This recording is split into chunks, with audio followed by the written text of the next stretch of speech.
नमस्कार। एक बार फिर से आप सभी का एग्ज़ाम गुरुजी भाई अरविंद सर यूट्यूब चैनल में बहुत बहुत स्वागत है।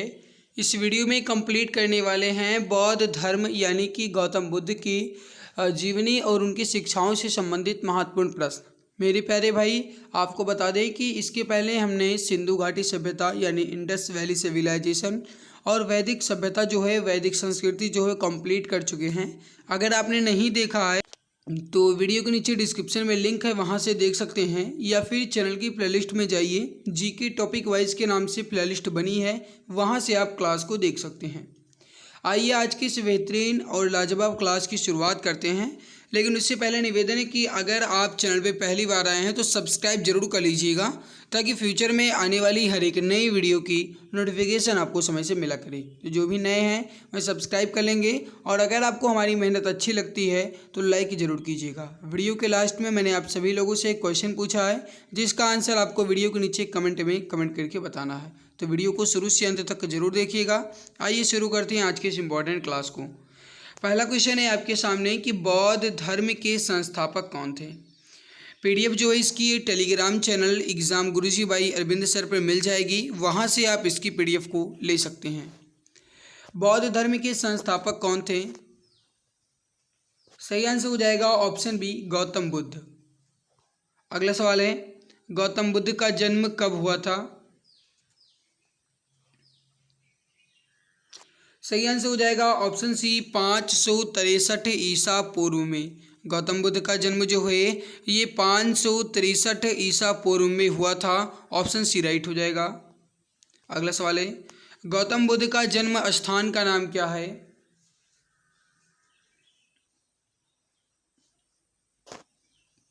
रेड आंसर हो जाएगा कपिलवस्तु के लुम्बिनी। करेक्ट आंसर हो जाएगा आपका ए ऑप्शन।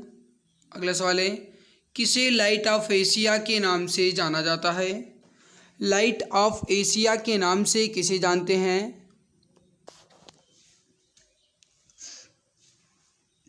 देखिए, एशिया का प्रकाश जो है ये हम महात्मा बुद्ध को जानते हैं। राइट आंसर हो जाएगा आपका ऑप्शन नंबर सी।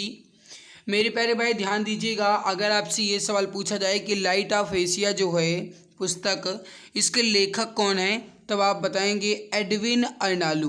कौन है? एडविन अर्नालू। तो मैं लिख दे रहा हूँ यहाँ पे, आप ध्यान दीजिएगा। ये एक इम्पॉर्टेंट मेरे प्यारे भाई सवाल है, तो आपसे एग्जाम में पूछा जा सकता है। एडविन अर्नालू के द्वारा लाइट ऑफ एशिया नामक पुस्तक लिखी गई है। और लाइट ऑफ एशिया जो है ये कहा किसे जाता है, तो महात्मा बुद्ध को या गौतम बुद्ध को। ओके। अगला सवाल है कि गौतम बुद्ध के बचपन का नाम क्या था? इंपॉर्टेंट सवाल है मेरे भाई, जल्दी से बताइए राइट आंसर क्या हो जाएगा।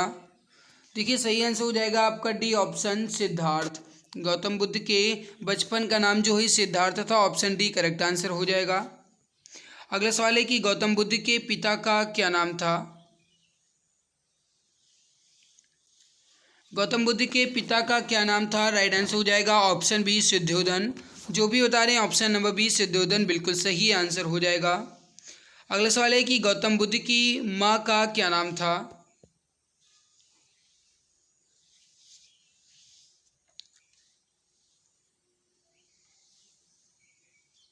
सही आंसर हो जाएगा ऑप्शन सी, माया देवी। गौतम बुद्ध की माँ का जो नाम था ये माया देवी था। Option number C correct answer आपका हो जाएगा। अगला सवाल है कि गौतम बुद्ध के सौतेली माँ का नाम क्या था?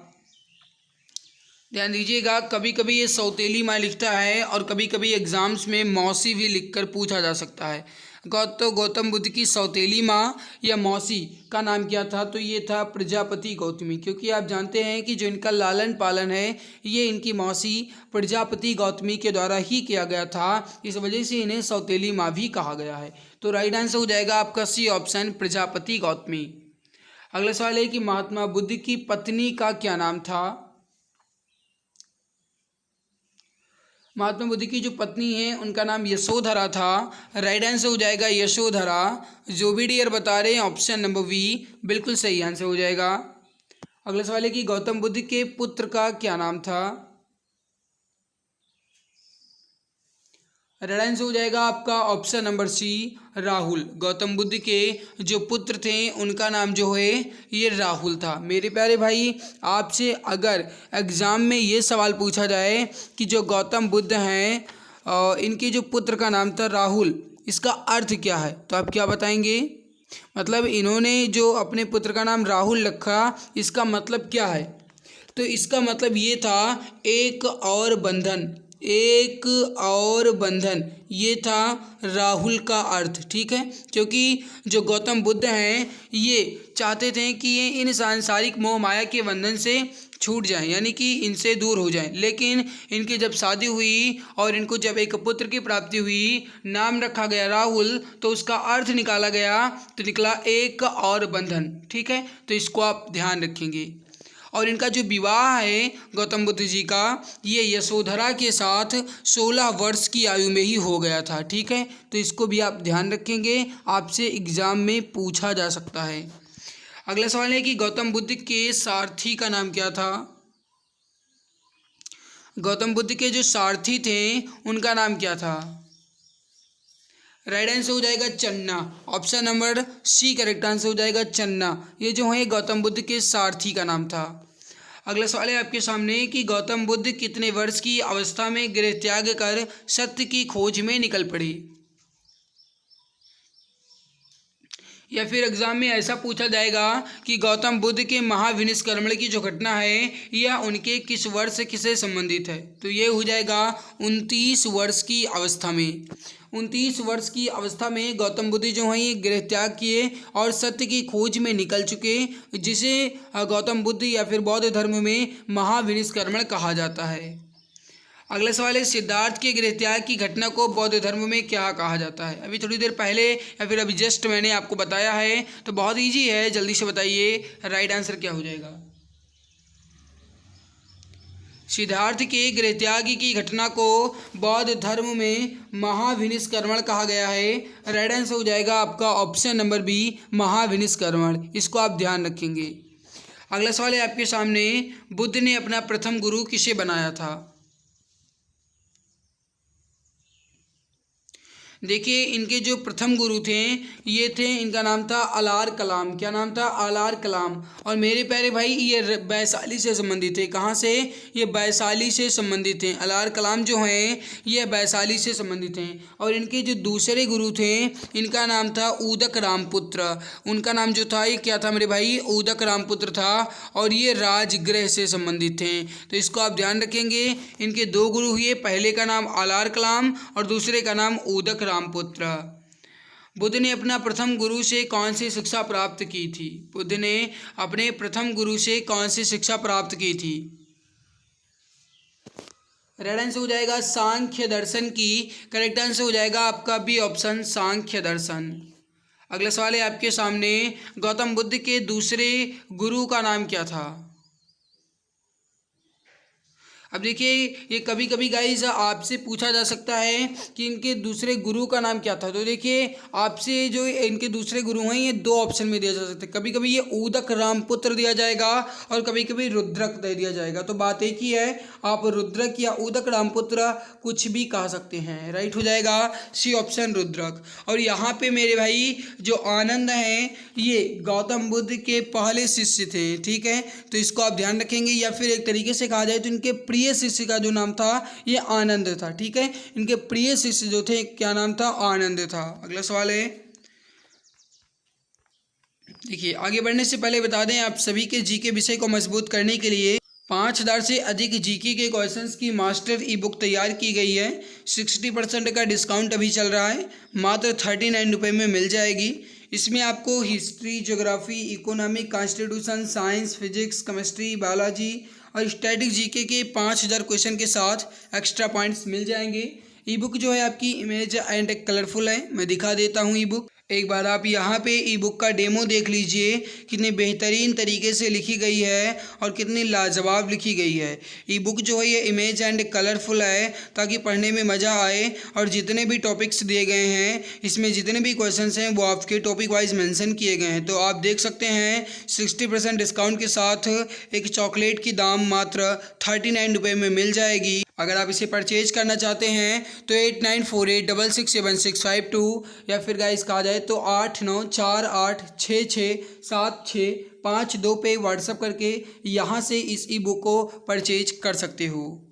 आगे बढ़ते हैं। अगला सवाल आपके सामने। 35 वर्ष की आयु में बिना अन्न जल ग्रहण किए आधुनिक बोध गया में निरंजना या फिर फल्गु नदी के तट पर पीपल वृक्ष के नीचे कितने वर्ष की कठिन तपस्या के बाद गौतम बुद्ध को ज्ञान की प्राप्ति हुई थी। एक लंबा चौड़ा सा सवाल नज़र आ रहा होगा लेकिन इजी बहुत है। 35 वर्ष की अवस्था में, मेरे प्यारे भाई ध्यान दीजिएगा, 35 वर्ष की अवस्था में आपसे एग्जाम में ऐसे ही पूछा जाएगा कि गौतम बुद्ध को ज्ञान की प्राप्ति जो है ये कितने वर्ष की अवस्था में हुई थी। तो ये इनकी जो ज्ञान की प्राप्ति हुई ये 35 वर्ष की अवस्था में, क्योंकि अभी थोड़ी देर पहले आपने देखा कि इन्होंने जो गृह त्याग है ये 29 वर्ष की अवस्था में की। तो 6 वर्ष पूरे बाद, कितने वर्ष बाद, 6 वर्ष बाद 35 वर्ष की अवस्था में इन्हें ज्ञान की प्राप्ति हो चुकी थी। कहाँ पे, तो बोध गया में, बिहार में, निरंजना या फिर फल्गु नदी के तट पर पीपल वृक्ष के नीचे। ठीक है, तो कितने वर्ष के बाद, 6 वर्ष के पश्चात। तो राइट क्या हो जाएगा आपका, डी ऑप्शन।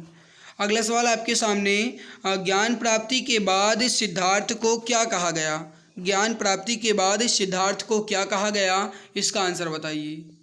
देखिए, जब ज्ञान की प्राप्ति हो गई उसके बाद सिद्धार्थ या फिर गौतम बुद्ध जी को बुद्धत्व तथा तथागत के नाम से जाना जाने लगा। ठीक है, और इसके अलावा इन्हें शाक्य मुनि भी कहा जाने लगा। तो इसको आप ध्यान रखेंगे, कभी कभी शाक्य मुनि भी आपको दे दिया जाएगा। तो गौतम बुद्ध और तथागत या फिर गाइस कहा जाए तो बुद्धत्व और तथागत ये दोनों इन्हें कहा जाने लगा। तो ए एंड बी तो राइट होगा ही। साथ में इन्हें शाक्य मुनि भी कहा जाता था। अगर शाक्य मुनि भी ऑप्शन में दे दिया जाएगा तो आप इसे भी ध्यान रखेंगे। अगला सवाल है कि गौतम बुद्ध को किस रात्रि के दिन ज्ञान की प्राप्ति हुई थी।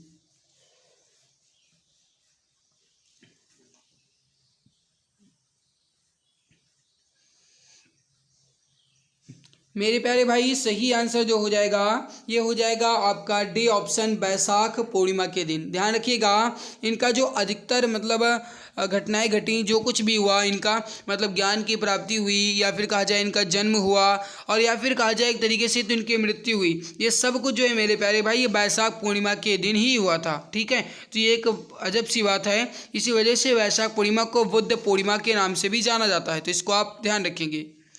गौतम बुद्ध ने अपना पहला उपदेश जो है कहाँ दिया था।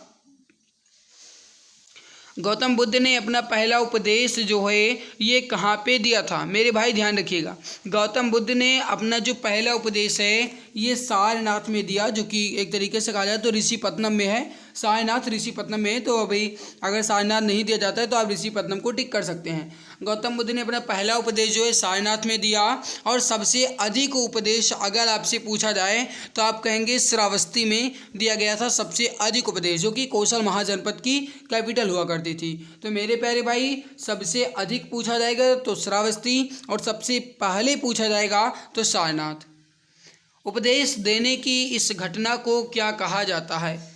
गौतम बुद्ध के उपदेश देने की घटना को क्या कहा जाता है। राइट आंसर जो हो जाएगा ये हो जाएगा धर्म चक्र प्रवर्तन। गौतम बुद्ध के उपदेश देने की घटना को धर्म चक्र प्रवर्तन के नाम से जानते हैं। राइट आंसर जो हो जाएगा आपका ये हो जाएगा ऑप्शन नंबर सी, धर्म चक्र प्रवर्तन। अगला सवाल है, महात्मा बुद्ध ने अपने उपदेश को किस भाषा में दिया।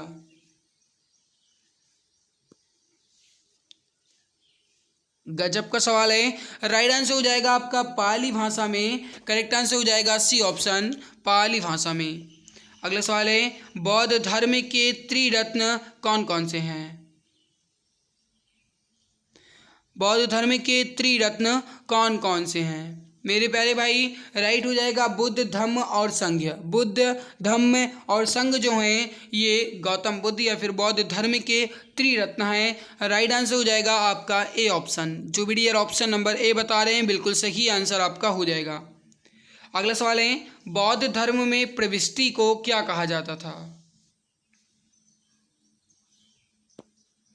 सही आंसर हो जाएगा ऑप्शन नंबर डी, उपसंपदा। प्रविष्टि को उपसंपदा कहा जाता था। बुद्ध के अनुसार देवतागण भी किस सिद्धांत के अंतर्गत आते हैं? बुद्ध के अनुसार देवतागण जो हैं ये किस सिद्धांत के अंतर्गत आते हैं, इसका आंसर आप बताएंगे। रेड आंसर हो जाएगा कर्म के अंतर्गत, सही आंसर हो जाएगा ए ऑप्शन कर्म के अंतर्गत। अगला सवाल है, बुद्ध ने तृष्णा की घटना को क्या कहा है? बुद्ध ने तृष्णा की घटना को क्या कहा है? रेड आंसर हो जाएगा निर्वाण कहा गया है। सही आंसर हो जाएगा आपका ऑप्शन ए निर्वाण। जो भी बता रहे ऑप्शन ए बिल्कुल राइट हो जाएगा। बुद्ध के अनुयायी कितने भागों में बटे थे? बहुत इंपॉर्टेंट सवाल है मेरे भाई, जल्दी से बताइए सही आंसर क्या हो जाएगा।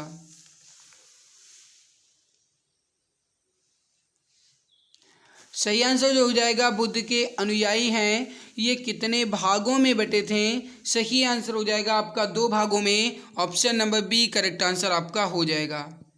अगला सवाल है, जिस स्थान पर बुद्ध ने ज्ञान की प्राप्ति की थी वह स्थान क्या कहलाया?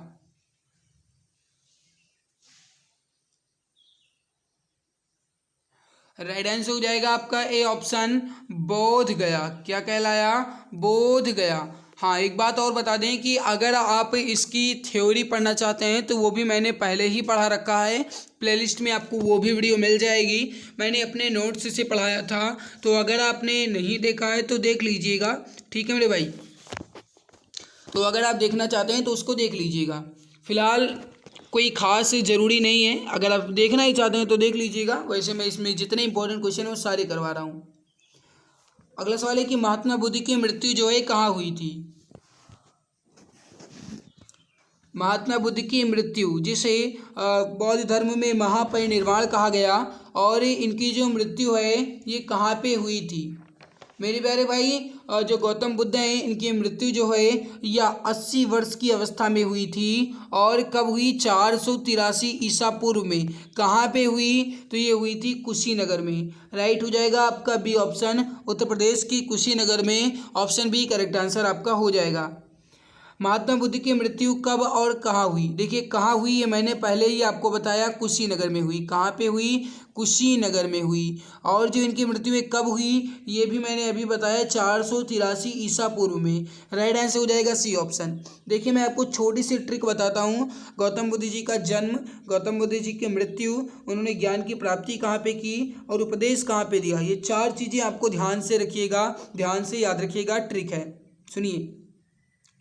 गौतम जन्मे लुम्बिनी, बोध गया में ज्ञान, सारनाथ में सीख दी, कुशीनगर में जान। गौतम जन्मे लुम्बिनी, बोध गया में ज्ञान, सारनाथ में सीख दी, कुशीनगर में जान। मतलब मेरे प्यारे भाई कि गौतम बुद्ध जी का जन्म जो है ये लुम्बिनी में हुआ, बोध गया में उन्होंने ज्ञान की प्राप्ति की, सारनाथ में सीख दी मतलब उन्होंने उपदेश जो है सारनाथ में दिया, और कुशीनगर में जान मतलब उनकी जो महापरिनिर्वाण है, मृत्यु है, ये कुशीनगर में हो गई। तो एक छोटी सी ट्रिक है, गौतम जन्म में लुम्बिनी, बोध गया में ज्ञान, सारनाथ में सीख दी, कुशीनगर में जान। ये आपको छोटी सी ट्रिक याद रखना है, आपसे बहुत ज़्यादा हेल्प रखेगी। महात्मा बुद्ध की मृत्यु की घटना को बौद्ध धर्म में क्या कहा गया है? अभी जस्ट मैंने बताया है, जल्दी से बताइए। ए ऑप्शन राइट हो जाएगा, महापरिनिर्वाण कहा गया है। ए ऑप्शन आपका बिल्कुल परफेक्ट आंसर हो जाएगा। प्रथम बौद्ध संगीति जो है ये किसके शासनकाल में हुई थी? देखिए महात्मा बुद्ध जी की जब मृत्यु हो गई 483 ईसा पूर्व में, तब से जो बौद्ध संगीति है ये आपकी स्टार्ट हो गई। और बौद्ध संगीति का मतलब होता है कि बौद्ध सभाएं। ठीक है मेरे भाई। और जो पहली बौद्ध संगीति हुई किसके समय में हुई थी? अजात शत्रु के समय में हुई थी। इसको आप ध्यान रखेंगे। कहाँ पे हुई थी? राजगृह में हुई थी। ठीक है। और इसमें जो प्रथम बौद्ध संगीति है इसमें शुद्ध पिटक व विनय पिटक, शुद्ध पिटक और विनय पिटक, इन दोनों का संकलन किया गया था प्रथम बौद्ध संगीति में। तो इसको आप ध्यान रखेंगे, आपसे पूछा जा सकता है। द्वितीय बौद्ध संगीति किसके शासनकाल में हुई थी? देखिए जो द्वितीय बौद्ध संगीति हुई ये 383 ईसा पूर्व में हुई, कालाशोक के शासनकाल में। किसके शासनकाल में? कालाशोक के शासनकाल में। अध्यक्षता पूछा जाए तो सावाकामी की अध्यक्षता में। ठीक है, इसको आप ध्यान रखेंगे। और इसमें जो द्वितीय बौद्ध संगीति हुई इसमें बौद्ध धर्म का विभाजन हो गया। पहला विभाजन जो है ये आपका महासंधित एवं थ्रेसरवादी के रूप में हुआ था। इसको ध्यान रखेंगे 383 ईसा पूर्व में। तृतीय बौद्ध संगीति किसके शासनकाल में हुई थी? कुल मिलाकर के 4 बौद्ध संगीति हुई थी। तीसरी जो हुई ये अशोक के शासनकाल में हुई। अगर अध्यक्षता पूछा जाए तो आप कहेंगे मोगलीपुत्र की अध्यक्षता में हुई। कहाँ पे हुई थी? पाटलिपुत्र में। कब हुई? तो 247 ईसा पूर्व में या 247 बीसी में ये तीसरी बौद्ध संगीति हुई। इसमें अभिधम्म पिटक का संकलन किया गया। ठीक है, तो इसको ध्यान रखेंगे। शुद्ध पिटक एवं विनय पिटक का पहली बौद्ध संगीति में हुआ और जो अभिधम्म पिटक है इसका तीसरी बौद्ध संगीति में हुआ। इसको आप ध्यान रखेंगे, आपसे पूछा जा सकता है। और ये जो पहली बौद्ध संगीति है, दूसरी बौद्ध संगीति है, तीसरी बौद्ध संगीति है, ये 3 बौद्ध संगीति जो है बिहार में हुई। बाकी जो चौथी बौद्ध संगीति है ये आपकी बिहार में नहीं हुई, ये कुंडलवन कश्मीर में हुई थी। इसको भी आप ध्यान रखेंगे। चौथी बौद्ध संगीति किसके शासन काल में हुई थी? इसका आंसर बताओ। देखिए चौथी बौद्ध संगीति जो है ये आपका 102 ईस्वी में हुई थी, या फिर एक तरीके से कहा जाए तो पहली शताब्दी में हुई, पहली सदी में हुई, प्रथम सदी में हुई। और ये गाइज कनिष्क के शासनकाल में हुई और वसुमित्र की अध्यक्षता में हुई। और इसका जो मेन उद्देश्य था ये था बौद्ध धर्म का विभाजन। बौद्ध धर्म का विभाजन हो गया महायान तथा हीनयान में। ये कब हुआ? चौथी बौद्ध संगीति में। तो आपसे पूछा जाए कि चौथी बौद्ध संगीति का मुख्य उद्देश्य, या फिर आपसे पूछा जाए कि बौद्ध धर्म का जो विभाजन है महायान व हीनयान ये किस बौद्ध संगीति में हुआ था, तो आप क्या कहेंगे? चौथी बौद्ध संगीति में, चतुर्थ बौद्ध संगीति में। अगला सवाल है कि प्रथम बौद्ध संगीति कहाँ हुई? अभी मैंने जस्ट आपको बताया था राजगृह में। अगला सवाल है दूसरी बौद्ध संगीति कहाँ हुई? वैशाली में, थोड़ी देर पहले भी मैंने आपको बताया था। तीसरी बौद्ध संगीति कहाँ पे हुई? सही आंसर हो जाएगा पाटलिपुत्र में, ये भी मैंने आपको बताया है। और चौथी बौद्ध संगीति कहाँ हुई? ये मैंने आपको बताया था कि ये एकमात्र बौद्ध संगीति है जो कश्मीर से बाहर बिहार से बाहर कुंडलवन कश्मीर में हुई थी। तो चौथी बौद्ध संगीति जो है ये एकमात्र बौद्ध संगीति है जो बिहार में नहीं हुई, ये आपकी कुंडलवन कश्मीर में हुई थी। चलिए अगला सवाल है कि बौद्ध धर्म को अपनाने वाली प्रथम महिला कौन थी? बौद्ध धर्म को अपनाने वाली जो प्रथम महिला है ये उनकी सौतेली माता या उनकी मासी प्रजापति गौतमी ही है। राइट हो जाएगा आपका सी ऑप्शन, प्रजापति गौतमी। मेरे भाई 10 क्वेश्चन आपके और बचे हैं। अगर आपको हमारी मेहनत अच्छी लग रही है तो एक बार लाइक कर दीजिए, और जो चैनल पे पहली बार विजिट किए मैं सब्सक्राइब कर लेंगे ताकि आने वाली क्लास की नोटिफिकेशन समय से मिला करें। तो अगर आप अभी तक सब्सक्राइब नहीं किए हैं तो सब्सक्राइब जरूर कर लीजिए। अगला सवाल है कि भारत से बाहर बौद्ध धर्म को फैलाने का श्रेय किस राजा को जाता है?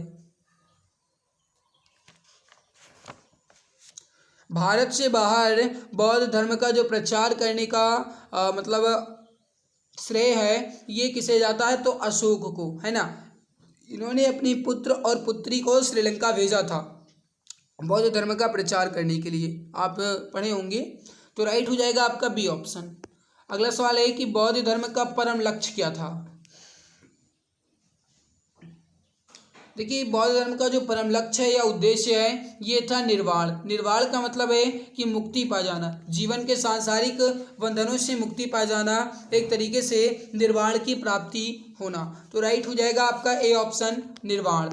अगला सवाल है धार्मिक जुलूस की शुरुआत सबसे पहले किस धर्म से शुरू की गई थी? धार्मिक जुलूस की शुरुआत सबसे पहले बौद्ध धर्म से शुरू की गई। राइट हो जाएगा आपका सी ऑप्शन, बौद्ध धर्म। जो वीडियो ऑप्शन नंबर सी बता रहे बौद्ध धर्म, बिल्कुल सही आंसर हो जाएगा। मेरे भाई इस ई बुक के बारे में मैंने आपको बता दिया है। अगर आप एक चॉकलेट का दाम इस ई बुक पे बिल्कुल खर्च कर देते हैं मात्र 39 रुपये, तो आपके लिए गाइज एग्जाम्स में जी के विषय को एक तरीके से फतेह हासिल करना बहुत आसान हो जाएगा। तो आप चाहें तो दिए गए व्हाट्सएप नंबर 8948667652 पे व्हाट्सएप करके इस ई बुक को परचेज कर सकते हैं और जी के विषय को और भी मजबूत करके एग्जाम में फतेह हासिल कर सकते हैं और जी के विषय के डर को पूरी तरह समाप्त कर सकते हैं। तो आप चाहें तो इसे परचेज कर लीजिएगा। अगला सवाल है कि गौतम बुद्ध के जन्म का प्रतीक क्या है? इंपॉर्टेंट सवाल है मेरे भाई। देखिए जन्म का प्रतीक जो है कमल एवं साढ़ है। राइट हो जाएगा आपका ए ऑप्शन, कमल एवं साढ़। अगला सवाल है गौतम बुद्ध के गृह त्याग का प्रतीक क्या है? देखिए गृह त्याग का प्रतीक जो है ये इनका घोड़ा था। और मेरे प्यारे भाई घोड़ा या फिर अश्व कुछ भी आप कह सकते हैं। तो जो गौतम बुद्ध के गृह त्याग का प्रतीक है ये क्या है, घोड़ा या फिर अश्व। अगला सवाल है, गौतम बुद्ध के महाबोधि का प्रतीक क्या है। महाबोधि का प्रतीक क्या है मेरे प्यारे भाई, या ज्ञान का प्रतीक क्या है। तो ये बोधि वृक्ष हो जाएगा, जिसे आप पीपल का वृक्ष भी कहते हैं। पीपल को बोधि वृक्ष के नाम से भी जाना जाता है। राइट हो जाएगा ऑप्शन सी। गौतम बुद्ध के प्रथम उपदेश का प्रतीक क्या है। देखिए प्रथम उपदेश का प्रतीक क्या है, आपसे ये सवाल पूछा गया है, बताइए राइट आंसर क्या हो जाएगा। सही आंसर हो जाएगा आपका डी ऑप्शन, धर्म चक्र। अगला सवाल है, गौतम बुद्ध के निर्वाण का प्रतीक क्या है। मेरे प्यारे भाई जो गौतम बुद्ध का निर्वाण है इसका प्रतीक जो है ये पद चिन्ह था। क्या था, पद चिन्ह। इसको आप ध्यान रखेंगे, आपसे एग्जाम में पूछा जा सकता है। श्वेत पिटक में क्या संकलित है, इसका आंसर आप बताएंगे। जैसा आप जानते हैं मेरे प्यारे भाई कि जो गौतम बुद्ध की या फिर एक तरीके से कहा जाए कि बौद्ध धर्म का जो साहित्य है ये 3 साहित्य थे। इसे अब त्रिपिटक कहते हैं। त्रिपिटक में श्वेत पिटक, विनय पिटक और अभिधम्य पिटक हैं। ये आपके हो जाएंगे त्रिपिटक। और ये किस भाषा में लिखे गए थे त्रिपिटक, तो ये पाली भाषा में लिखे गए थे। जिसमें पहला आपका आता है वो है श्वेत पिटक। इसमें बौद्ध धर्म के उपदेशों का संग्रह है या फिर बुद्ध के धार्मिक उपदेश का वर्णन किया गया है। तो ये हो जाएगा आपका बुद्ध के धार्मिक उपदेश, ए ऑप्शन राइट हो जाएगा श्वेत पिटक में। अगला सवाल है, विनय पिटक में क्या संकलित है। देखिए जो विनय पिटक है इसमें बौद्ध धर्म के या बौद्ध संघ के अनुशासन के नियम दिए गए हैं या फिर संघ के जो नियम है इसका संग्रह जो है ये विनय पिटक में किया गया है। तो ये हो जाएगा आपका बी ऑप्शन, विनय पिटक में। ठीक है। और जो मेरे प्यारे भाई अभिधम्य पिटक है इसमें क्या संकलित है ये आप बता दो। देखिए जो अभिधम्य पिटक है इसमें बुद्ध के जो दार्शनिक विचार थे या फिर एक तरीके से आप धार्मिक उपदेश भी कह सकते हैं। तो ये जो इनके दार्शनिक उपचार थे ये दार्शनिक यहाँ पे एक तरीके से होना चाहिए। तो धार्मिक नहीं कहेंगे हम इसे हम कहेंगे दार्शनिक उपचार। क्या कहेंगे मेरे भाई, दार्शनिक उपचार। ठीक है। तो ये हो जाएगा अभिधम्य पिटक में। और बाकी जो अगला बचता है ये बौद्ध साहित्य है, इसे पिटक नहीं कहेंगे, इसे आप कहेंगे जातक कथा। तो आपसे पूछा जाए कि जातक कथा जो है किस धर्म से है, तो ये हो जाएगा बौद्ध धर्म से। इसमें किसका संकलन है, तो बुद्ध के पुनर्जन्म की कथाएं। बुद्ध के पुनर्जन्म की कथाएं जो हैं ये जातक कथा में लिखी गई हैं या इसका संकलन जो है जातक कथाओं में किया गया है। तो इसको आप ध्यान रखेंगे। ओके। तो यहाँ पे हमने टोटल 51 क्वेश्चंस कंप्लीट कर लिए हैं बौद्ध धर्म से संबंधित। बाकी मेरे प्यारे भाई अगली अपनी टॉपिक है वो है जैन धर्म, वो मैं अगले वीडियो में कंप्लीट करूँगा। तो आई होप ये वीडियो आपको अच्छी लगी होगी। अगर अच्छी लगी तो लाइक ज़रूर कीजिएगा। चैनल पे पहली बार आए हो तो सब्सक्राइब कर लेना ताकि फ्यूचर में आने वाली हर एक नई वीडियो की नोटिफिकेशन जो है ये आपको समय से मिला करे। मेरे प्यारे भाई आज की इस बेहतरीन लाजवाब वीडियो में इतना ही। अगर आपको इसकी PDF चाहिए तो टेलीग्राम चैनल एग्जाम गुरुजी भाई अरविंद सर को ज्वाइन कर लीजिएगा, वहाँ से आपको इसकी PDF मिल जाएगी। आज के इस बेहतरीन लाजवाब क्लास में इतना ही। एक क्वेश्चन मैं आपसे पूछता हूँ, उसका आंसर आपको कमेंट में बताना। क्वेश्चन है आपके सामने, महात्मा बुद्ध की मृत्यु जो है ये कहाँ हुई थी। तो ये क्वेश्चन फॉर यू है मेरे भाई। इसका आंसर कमेंट सेक्शन में जितना जल्दी हो सके उतना जल्दी दे दीजिएगा ताकि मुझे ये पता चल पाए कि आपने क्लास को ध्यान से देखा है या नहीं। तो इसका आंसर कमेंट सेक्शन में आ जाना चाहिए, महात्मा बुद्ध की मृत्यु कहाँ पे हुई थी, आंसर कमेंट में आ जाना चाहिए। तो मेरे प्यारे भाई आज की इस बेहतरीन लाजवाब क्लास में जितना ही। मिलते हैं दूसरे नई वीडियो में, तब तक के लिए खुश रहिए, मुस्कुराते रहिए। जय हिंद, जय भारत, वंदे मातरम।